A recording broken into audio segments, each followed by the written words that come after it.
குணமாக்கப்பட்ட சப்பானி பேதுருவையும் யோவானையும் பற்றி கொண்டிருக்கையில், இந்த மாதத்தில் நாம் ஒவ்வொருவரும் ஏதோ ஒரு காரியத்தை பற்றி கொண்டிருக்கிறோம். ஆனால் எதை பற்றி கொள்ள வேண்டும் என்பதை குறித்து ஆவியானவர் நம்மோடு பேசப் போகின்றார். 2 காரியங்கள். ஒன்று, நான் ஏதோ ஒன்றை பற்றி கொண்டிருக்கின்றேன். மற்றொன்று, எதை நான் பற்றி கொள்ள வேண்டும். இன்றைக்கு அநேகர் எதை பற்றி கொண்டிருக்கிறார்கள் என்றால், ஒரு மனுஷன் மரத்தின் மீது ஏறி அந்த கிளையில உட்கார்ந்து கொண்டு அந்த மரத்தின் பக்கமாக திரும்பி அந்த கிளையை வெட்டுகிறானா. இப்போ வெட்டினவன் என்ன செய்யும்? கிளையோடு சேர்ந்து அவனும் கீழே விடுவான்.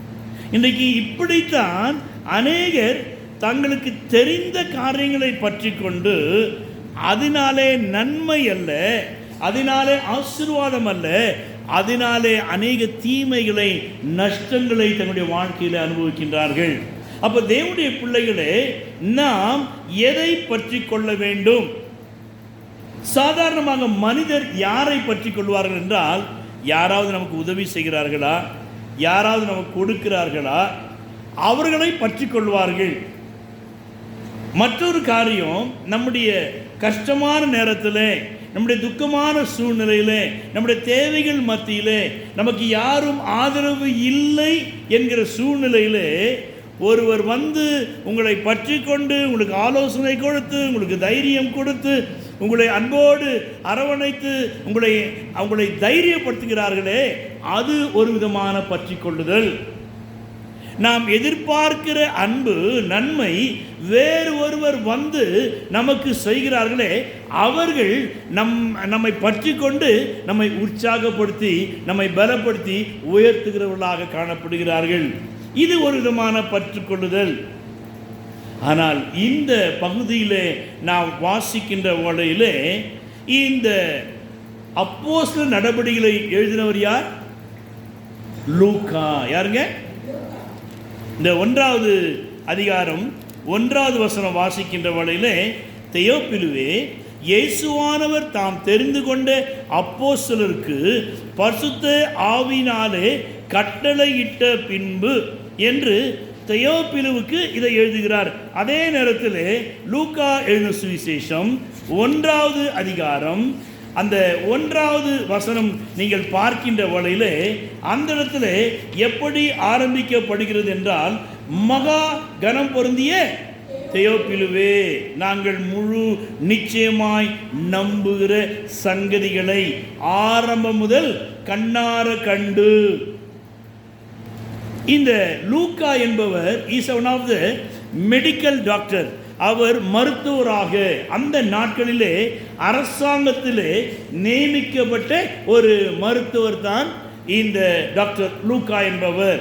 எனவே 2 இந்த புஸ்தகங்களிலும் நீங்கள் பார்க்கின்ற வழியிலே, லூக்காவின் சுவிசேஷத்திலும் இந்த அப்போஸ்தலர் நடபடிகளிலும் அங்கு அவர் குறிப்பிடுகிற காரியங்கள் என்னவென்றால், வலது கை சோம்பினவன், தாயின் வயிற்றிலிருந்து சப்பானியாய் பிறந்தவன், அவனுடைய தாய்க்கு ஒரே மகன் என்று மெடிக்கல் ரெஃபரன்ஸை அங்கு கொடுக்கிறதை பார்க்கின்றோம். இந்த பகுதியில் அவர் சொல்லுகின்ற வகையில், அவர் மருத்துவராக மாத்திரமல்ல, அவர் ஆவிக்குரிய ஜீவியத்தில் அவர் தன்னை முழுதுமாக அர்ப்பணித்தவராக இருந்தபடியினாலே இந்த அதிகாரத்தை அவர் ஆரம்பிக்கின்ற வகையில் எப்படி ஆரம்பிக்கின்றார்? ஜெப வேளையாகிய 9ஆம் மணி நேரத்திலே பேதுருவும் யோவானும் தேவாலயத்திற்கு போனார்கள். இந்த நேரத்தில் முதலாவது ஜெப வேளை, 2வது மணி நேரம். இது 2 முக்கியம் பாருங்க. சாக்கு போக்கு சொல்லாமல் ஜல்தியாய் ஓடி வந்து, சாக்கு போக்கு சொல்லாமல் ஜல்தியாய் ஓடி வந்து, காக்கும் செட்டைகளின் கீழே கண்டடைவாய் ரட்சிப்பு, காக்கும் சட்டைகளின் கீழே கண்டடைவாய் ரட்சிப்பு. கோழி தன் குஞ்சுகளை கூட்டி சேர்ப்பது போல, கோழி தன் குஞ்சுகளை கூட்டி சேர்ப்பது போல கூவி அழைக்கிறாரே ஜீவன் தந்த ரட்சகர். தேவனுடைய பிள்ளைகளே, உங்களுக்கு நல்லா தெரியும் என்ன வேலை?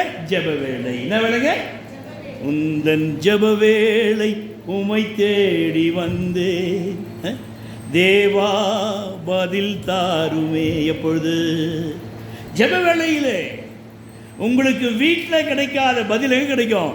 தேவனுடைய சமூகத்திலே, தேவனுடைய ஆலயத்திலே, தேவனுடைய பாதங்கள் அண்டையிலே, அவருடைய பீடத்திலே பதில் கிடைக்கும் தேவனுடைய பிள்ளைகளே. எனவே ஜெப வேளையாகிய 9வது மணி நேரத்தில் பேதுருவும் யோவானும் தேவாலயத்தில் போகிறார்கள். அப்போ தேவனுடைய பிள்ளைகளே, நாமும் போகின்றோம். இங்கு இந்த சப்பானியை குறித்து 2வது வசனத்தில் வாசிக்கிறோம். தாயின் வயிற்றிலிருந்து சப்பானியாய் பிறந்த ஒரு மனுஷனை சுமந்து கொண்டு வந்தார்கள். எதற்காக? தேவாலயத்திலே பிரவேசிக்கிறதுல பிச்சை கேட்கும்படி. அதுக்காகவாது சர்ச்சுக்கு வராங்களே. எதுக்கு வராங்க? ஆமாம், கரெக்டாக வந்துடுறாங்க. அவங்களுக்கு தான் நம்ம என்ன செய்யணும்? கிஃப்ட் கொடுக்கணும். வருஷம் முடிவில் வெளியில் உட்காந்துருக்காங்க பாருங்க, அவங்களுக்கு தான் நம்ம கிஃப்ட் கொடுக்கணும். கரெக்டாக வந்துடுவாங்க. ஒரு வாரம் தவற மாட்டாங்க.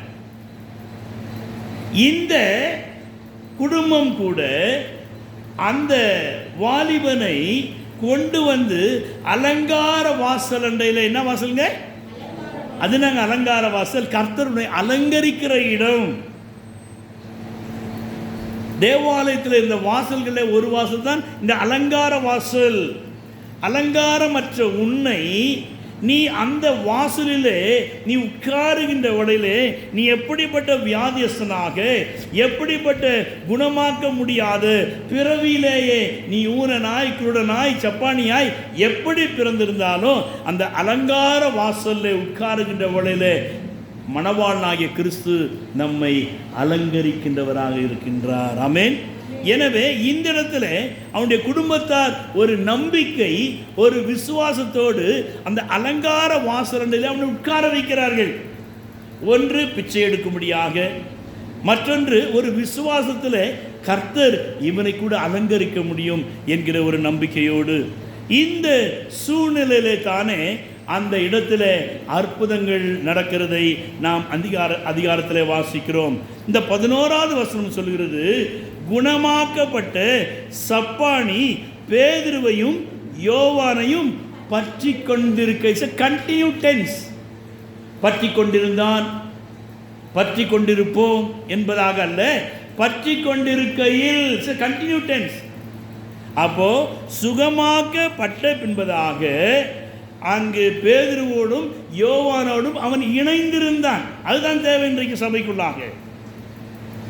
அற்புதங்கள், நன்மைகள் கிடைக்கின்ற வரைக்கும் சபைக்குள்ளாக இந்த ஊழியர் ஜெபம் பண்ணா கிடைக்கும், இவங்க கேட்டால் கிடைக்கும் என்று சொல்லி பற்றி கொள்ளுதல் மாத்திரமல்ல, தொடர்ந்து அந்த ஆலய பிரகாரங்களிலே பிரவேசிக்க வேண்டியது மிக அவசியமாக இருக்கிறது. இவன் அதை பற்றி கொண்டிருந்தானாம். எதை பற்றி கொண்டிருந்தான்? அவனுக்குள்ளாக சர்வாங்க சுகம் கிடைக்கும்படியாக.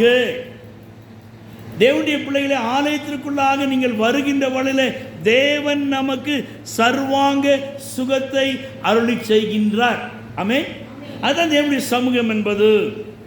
முழு விசுவாசத்தோடு, நம்பிக்கையோடு, ஒரு எதிர்பார்ப்போடு, ஒரு வாஞ்சையோடு அவன் அந்த அலங்கார வாசலில் உட்கார்ந்து கொண்டிருந்தபடியினாலே அவன் உட்கார்ந்து பிச்சை மாத்திரம் கேட்கவில்லை, இங்கிருந்து பேசுகின்ற கர்த்தருடைய வார்த்தைகளை அவன் தியானித்து கவனமாக அவன் கேட்டு கொண்டிருந்தபடியினாலே அந்த பேதுருவும் யோவானும் அவனிடத்துக்குள்ளாக இருந்த விசுவாச பார்வையை அறிந்தபடியினாலே, அவனுக்குள்ளாக இருந்த விசுவாசம் வளர்ந்திருக்கிறதை கண்டபடியினாலே இவர்கள் சொல்லுகிறார்கள், எங்களை நோக்கிப்பார்.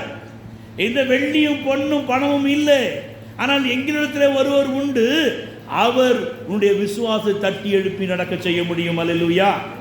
எனவே அவர் சொல்கிறார்கள், எங்களை நோக்கி பார் என்று சொல்லி.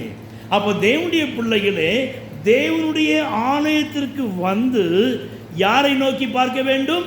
அவரை நோக்கி கூப்பிடும் வேளை அறிவிப்பாரே அற்புதங்கள் என கெட்டாத அறிந்திடலாகா எத்தனையோ பதிலளித்தார்.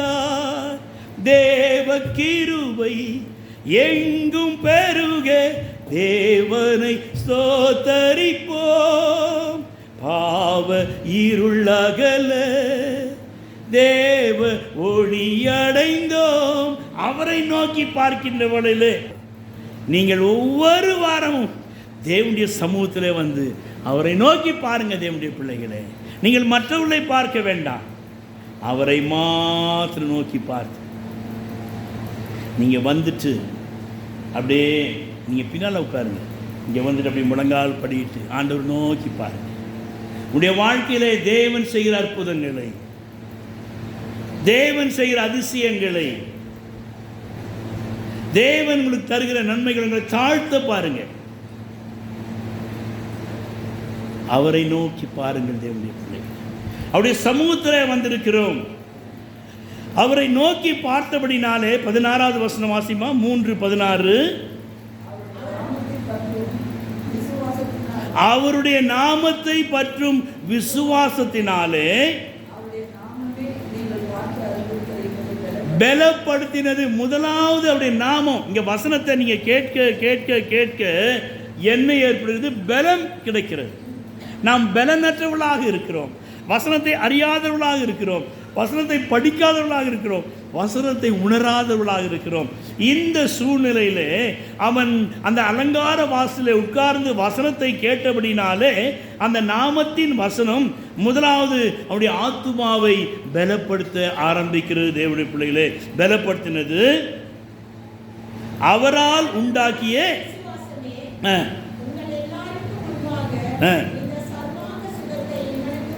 அப்ப அவரால் உண்டாக்கிய விசுவாசம். அப்ப தேவனாலே உங்களுக்கு விசுவாசம் வர வேண்டுமானால் அதற்கு முன்பதாக நீங்கள் கேட்கிற வசனம் உங்களை பலப்படுத்த வேண்டும். இந்த அலங்கார வாசலில் உட்கார்ந்து கொண்டிருந்தவன் வசனத்தை கேட்டான். எனவே அவனுடைய ஆத்துமாவுக்குள்ளாக பலன் வந்தது. இந்த பலன் அவனுக்குள்ளாக இருக்கிறதை பேதுருவும் யோவானும் கண்டார்கள். எனவே அவராலே உண்டாகிய விசுவாசம், நீ எவ்வளவு வசனத்திலே பலப்படுகிறாயோ அந்த அளவுக்கு ஆண்டவர் உன்னை விசுவாசத்திலே பலமுள்ளவனாக உருவாக்கி கொண்டு வருகின்றார்.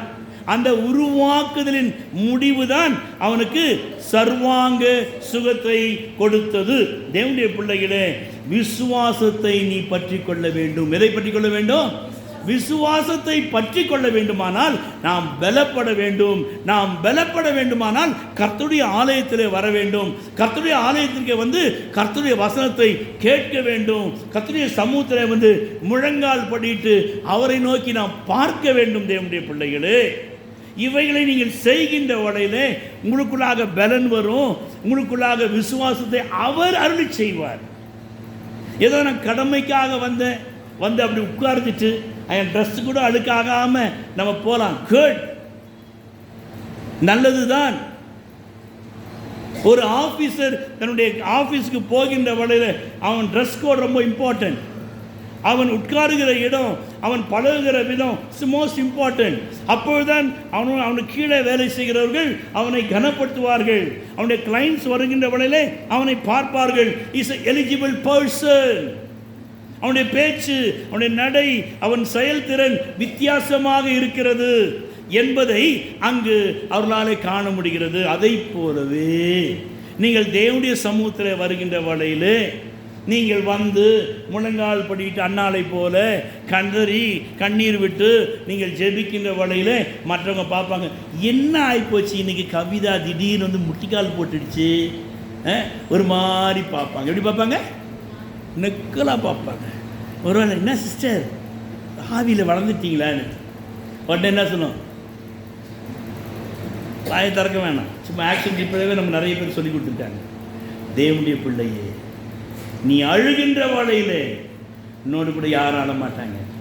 while you are laughing, your family, your friends, your society, your church, even though all the village people, town people will join together to laugh. ஆனால் நீ அழுகின்ற வேளையில் you have to cry alone. நீ தனியாக தான் அழ முடியும் தேவனுடைய பிள்ளைகளே. ஆனால் நீ தனியாய் தேவனுடைய சமூகத்தில் வந்து முழங்கால் போயிட்டு அழுதுவார். நீ வெளியே அழ வேண்டிய சூழ்நிலையை என் தேவன் ஒரு நாளும் உருவாக்க மாட்டார். எனவே இவனுடைய வாழ்க்கையிலே அவன் அந்த விசுவாசத்தை பற்றி கொண்டிருந்தபடினாலே அவனுக்குள்ளாக சர்வாங்க சுகம் கிடைத்தது. வேதத்தில் 2 சகோதரிகள் ஒருத்தியை பற்றி கொண்டார்களாம். சொல்ல முடியுமா? ரூத்தும் ஓர்பாளும். ஓர்பாள்னா ஓடிப்போனவள். என்னங்க ஓர்பாள் யாரு? ஓடிப்போனவள். இந்த இடத்திலே 2 சகோதரிகள் என்ன செஞ்சாங்க? ஒருத்தி பற்றி கொண்டாள், ஒருத்தி ஓடிவிட்டாள். இன்றைக்கு விசுவாசிகள் இப்படிதான் 2 பேர் இருக்கிறாங்க. ஒன்று வசனத்தை பற்றி கொள்வார்கள், சபையை பற்றி கொள்வார்கள், ஊழியத்தை பற்றி கொள்வார்கள், ஊழியரை பற்றி கொள்வார்கள். இன்னொன்று இதுக்கு ஆப்போசிட்டாக எல்லா வேலையும் செய்வாங்க. நீ எந்த இடத்துல இருக்கின்றாய்? உன்னை நீயே ஆராய்ந்து பார்க்க வேண்டும் தேவனுடைய பிள்ளைகளே. ரூத் 1ஆம் அதிகாரம் 14ஆம் வசனம் வாசிக்கின்ற வேளையிலே ஓர்பாளும் ரூத்தும் இந்த மாமியாகிய நகோமியை முத்தமிட்டு செல்லுகிறார்கள். அப்பொழுது நகோமி சொல்லுகிறாள், ஏம்மா இனி எனக்கு பிள்ளை பிறக்காது, நீங்கள் உங்கள் சொந்த ஊருக்கு போங்க என்று சொன்ன வேளையில் எல்லாரும் போயிடுறாங்க. ஆனால் ரூத் மாத்திரம் அங்கே நிற்கின்றாள். அவள் மன உறுதியோடு நின்று, உன்னுடைய தெய்வம் என்னுடைய தெய்வம், உன்னுடைய ஜனம் என்னுடைய ஜனம், நீர் மரணம் இடத்துல நானும் மரணம் அடைந்து அடக்கம் பண்ணப்படுவேன் என்று சொல்லி அவள் மாமியை விடாமல் பற்றி கொண்டாள். கிறிஸ்தவனுக்கு மாமியார் தெரியுங்களா? மாமியார் யார் தெரியுமா? யார் தெரியுமா? கிறிஸ்தவங்களாம் மாமியார் இருக்காங்க. யார்? மாமியார் நல்லது செய்வாங்களா கெட்டது செய்வாங்களா? மாமியார் அன்பாக பேசுவாங்களா கோபமாக பேசுவாங்களா? மருமகளுங்கள சொல்ல முடியல பாஸ்டர், வெளியில் சொன்னால் அவ்வளோதான். அதுபோல தான் இந்த பாஸ்டர் உங்களுக்கு மாமியார். இது வரைக்கும் வந்த பாஸ்டர்லாம் கொஞ்சம் வித்தியாசமாக பார்த்துருப்பீங்க. இவர் யார் உங்களுக்கு? மாமி யார்? எல்லா நேரத்திலும் கிடையாது. தேவனுடைய பிள்ளைகளே, இவள் நகோமி போல நாம் மாமியாராக மாற வேண்டும். இந்த நகோமியை ஏன் அவள் பற்றி கொண்டாள்? What is the reason? எதற்காக அவள் நகோமியை பற்றி கொண்டாள் என்றால், கிட்டத்தட்ட 10 ஆண்டுகள் இந்த குடும்பம் ஒன்றாக வளர்ந்து கொண்டு வாழ்ந்து கொண்டிருக்கிறார்கள். இந்த 10 ஆண்டிலே இந்த நகோமி என்ன செய்கிறாள்? தன்னுடைய ஜனங்களை குறித்து, யெகோவாகிய தேவனை குறித்து, அந்த அன்பை குறித்து இவள் வாயிலே சொல்வது மாத்திரமல்ல, அதை நடைமுறையிலே கொண்டு வந்தபடியினாலே இந்த நகோமி இந்த ரூத் என்ன செய்கிறாள்? நகோமியை பார்த்து, இவ்வளவு அருமையான ஒரு தாய் ஸ்தானத்திலிருந்து என்னை நடத்தி கொண்டு வருகிற இந்த நகோமியை நான் பற்றி கொள்ள வேண்டும்.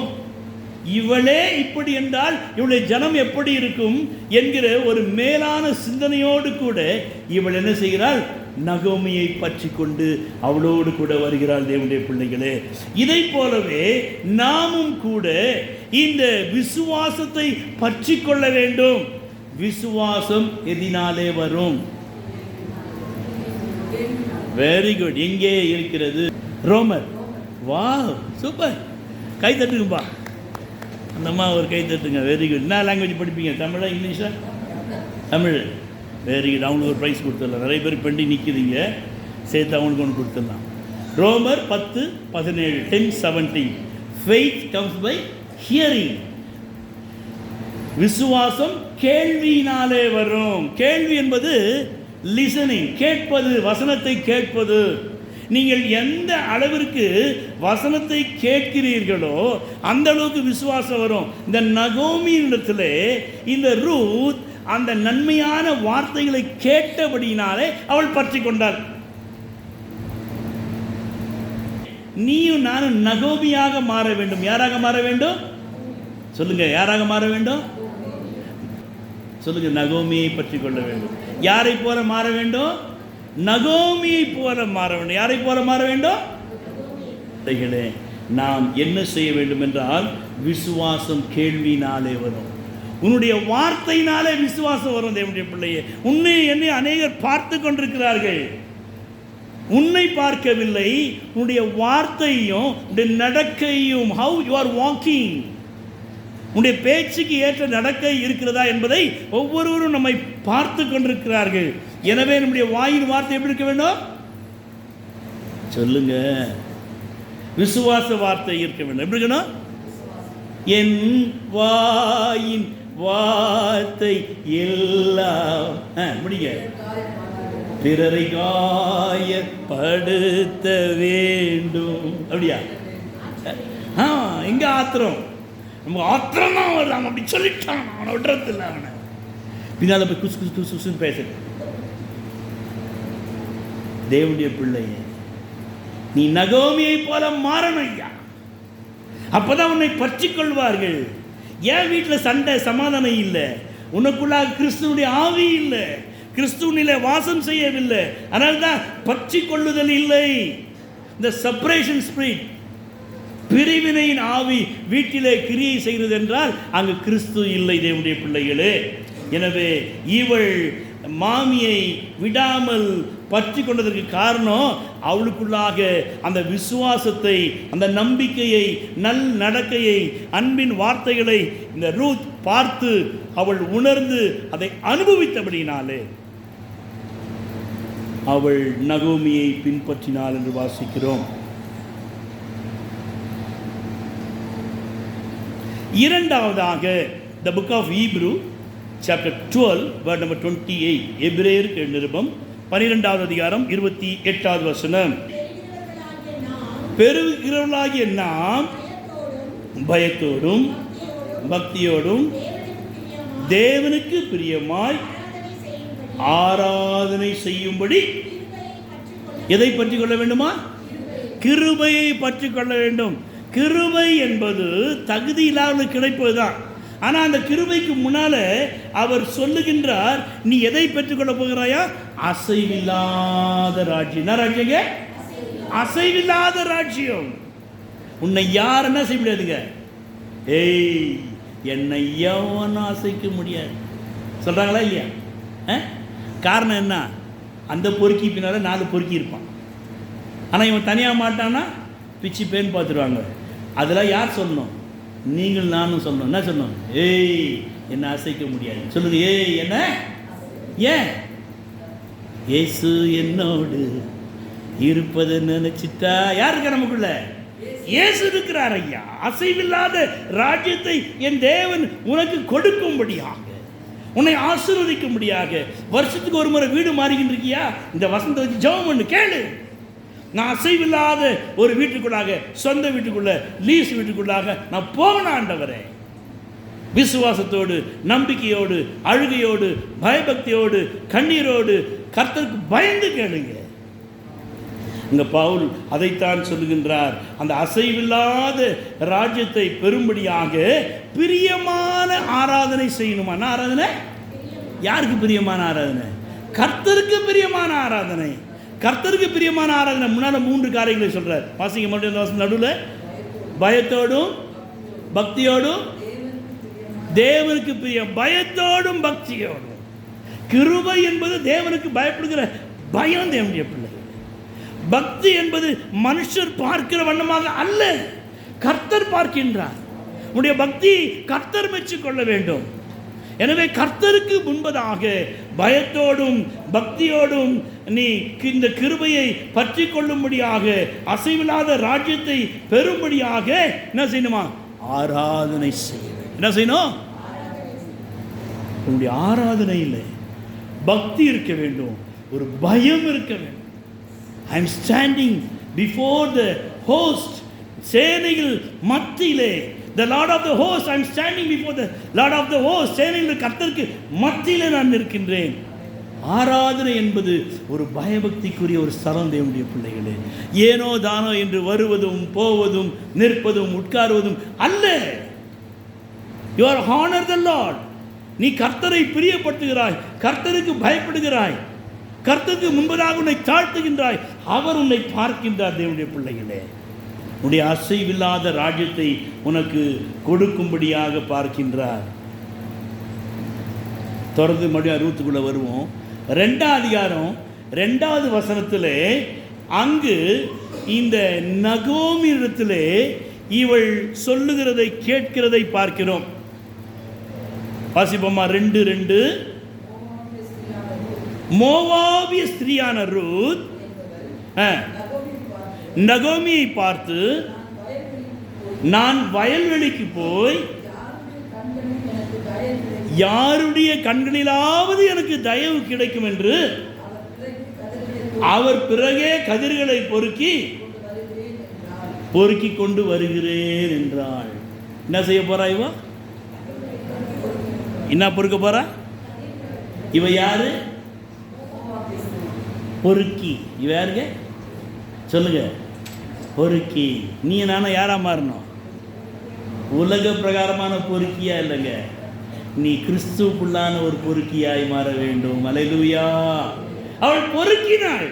மாமிகிட்ட சொல்கிறாள், மாமி நான் இஸ்ரவேல் தேசத்துக்குள்ளே போகிறேன், வயல்வெளிக்கு போகிறேன், யாருக்கெல்லாம் தயவு கிடைக்குமான்னு போகிறேன். அவங்க பின்னாலேயே ஃபாலோ பண்ணிட்டு போயிட்டு அவங்க வயல்வெளி செய்கிற இடத்துல கீழே விடுறதை நான் பொறுக்கின்னு வரேன். இன்றைக்கி நம்ம வேறு ஏதாவது ஒரு ஊருக்கு போனோம்னா நம்மளை கூட்டு வந்தவங்கள விட்டுருவோம். விட்டுட்டு அவ்வாறு கிளம்பி ஊரை சுற்றி பார்க்க போகிறோம். வேதத்தில் அப்படிப்பட்ட ஆதியாகமத்தில் வாசிக்கிறோம்.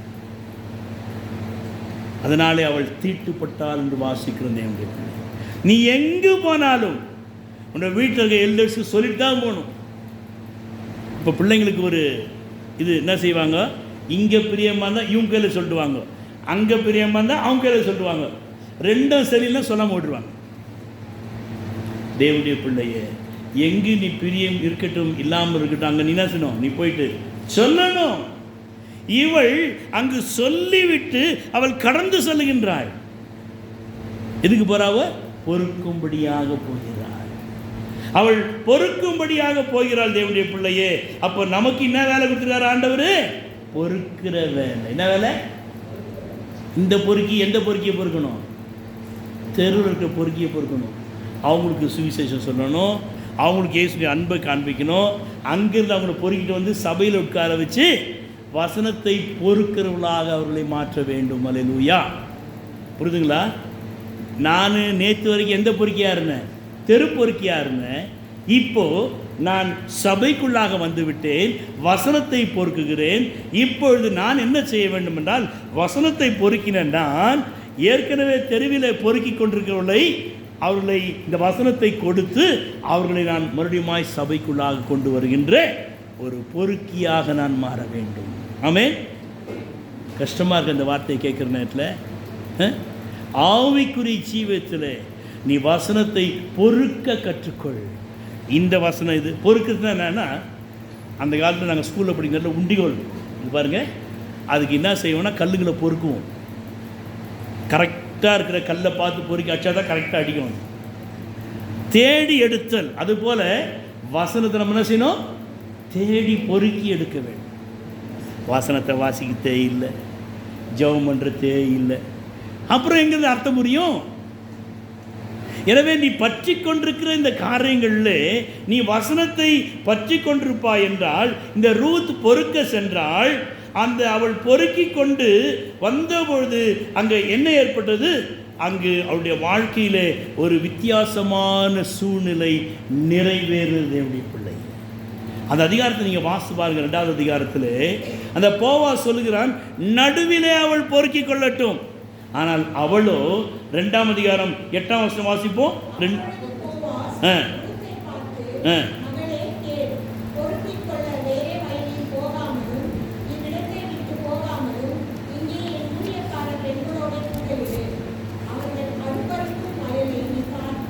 ம்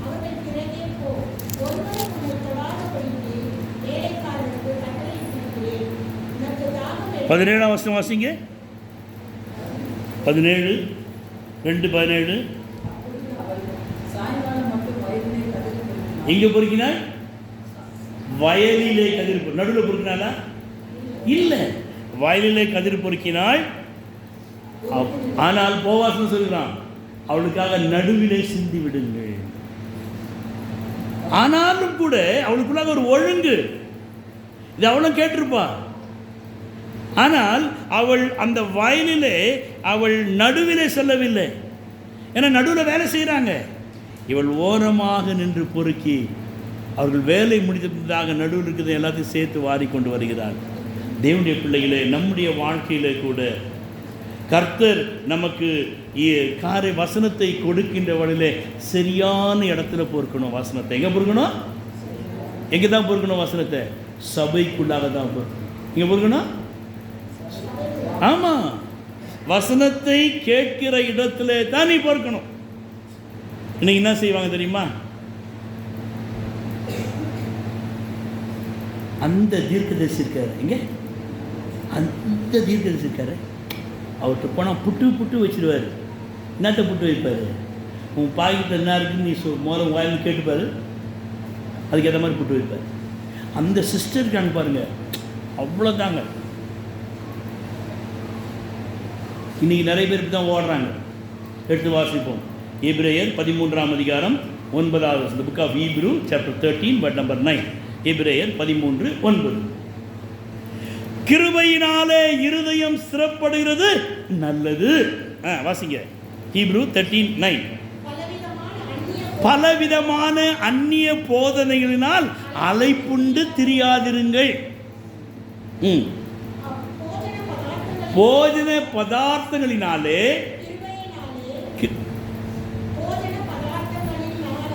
அல்ல. அதான் நான் பார்த்தேன். போஜன பதார்த்தங்களினாலே அல்ல, கிருபையினாலே இருதயம் சிறப்படுவது நல்லது. இவன் வசனம் சொல்லுவான், அவன் வசனம் சொல்லுவான், இவன் ஒன்று சொல்லுவான், அவன் ஒன்று சொல்லுவான். இப்படி 10 இடத்துல போயிட்டு ஞானஸ்தானம் இங்கே போயிட்டு வந்திருக்காங்க. யார் யார் ஞானஸ்தானம் எடுத்து மூணு ஞானஸ்தானம்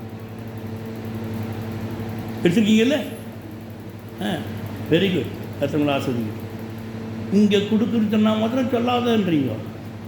வெளில உங்கள் வீட்டில் வேறு எந்த சபையார் வந்து சபை நடத்தக்கூடாது, ஆறாவது நடத்தக்கூடாது. உங்களுக்கு கேளுங்க, நான் வரேன், நான் வந்து நடத்துகிறேன். ராத்திரி 2 மணிக்கு கூப்பிட்டீங்களா, நான் வரேன். நான் கிருபையினால நடத்துங்க. உங்களை வேணான்னு சொல்ல வரல, நான் அன்பில் சொல்கிறேன். வந்து உங்களை குழப்பிடுவாங்க. உங்களை என்ன செய்வாங்க? குழப்பிடுவாங்க. நிறைய பேருக்கு இந்த ரகசியம் தெரிய மாட்டேங்குது.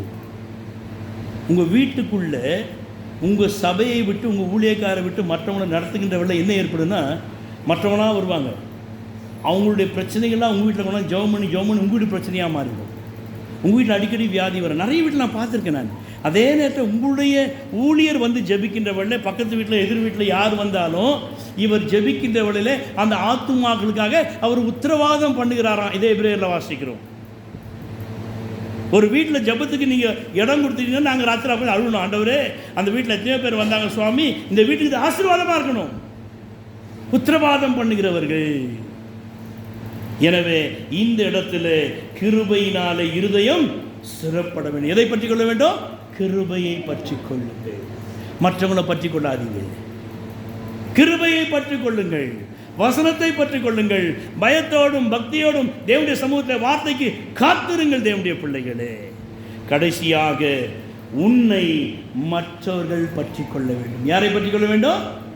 உன்னை மற்றவங்க பற்றி கொள்ள வேண்டும். அதுதான் அங்கு சொல்லுகின்றார். சகரியாவின் புஸ்தகம் 8ஆம் அதிகாரம் 23வது வசனத்தை வாசிப்போம். இந்த புக் ஆஃப் சகரியா சாப்டர் 8 வேர்ட் நம்பர் 23.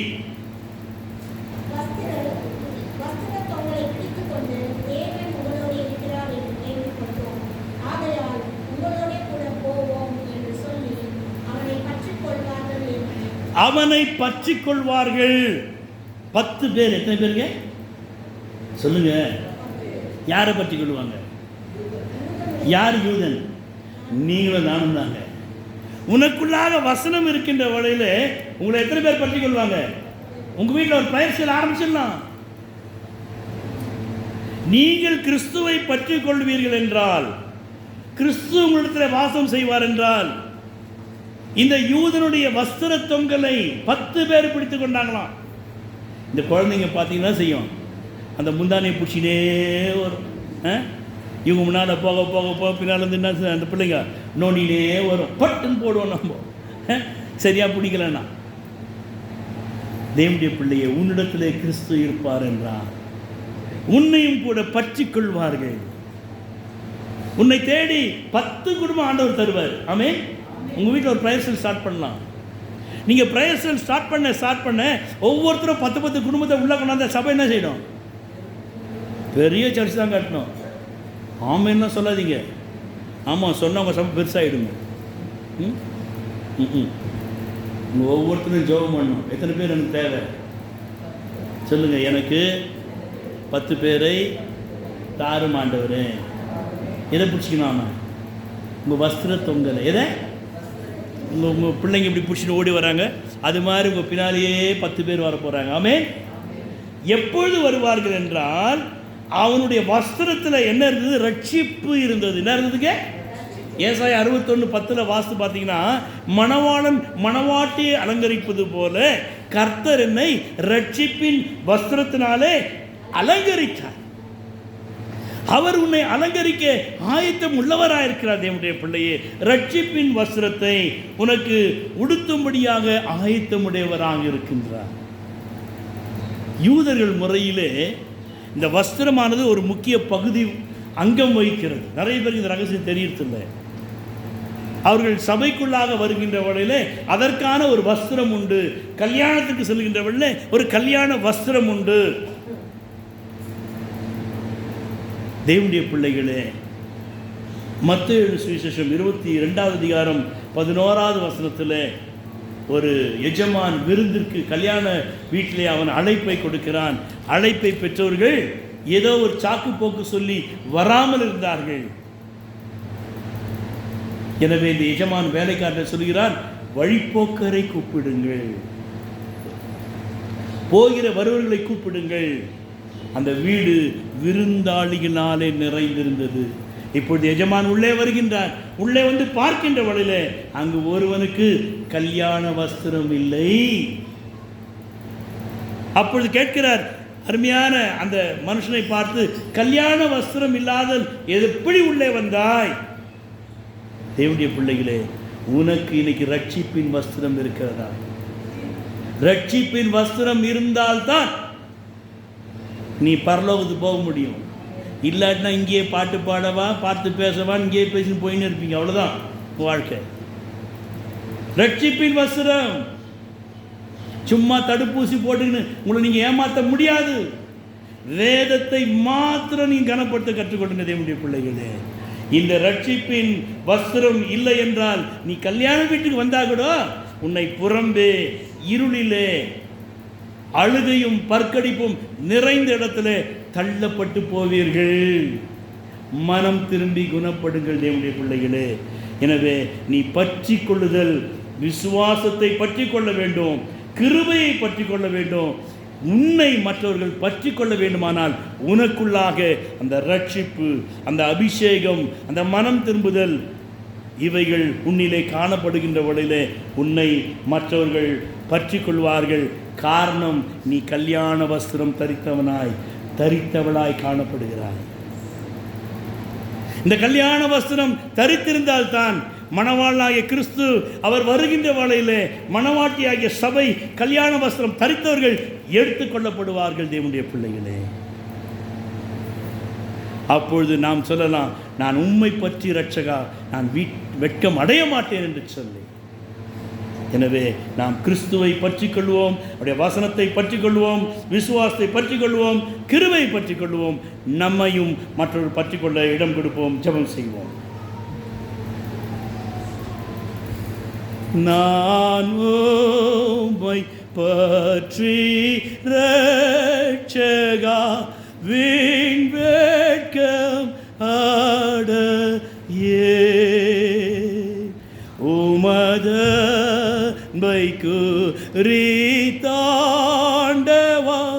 நான் சாட்சி கூறுவேன்.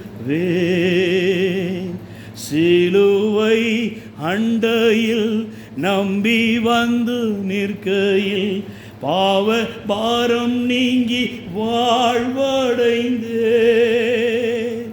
எந்த நேரமும் எனதுள்ளத்திலும் பேரானந்தம் கண்டு மகிழ்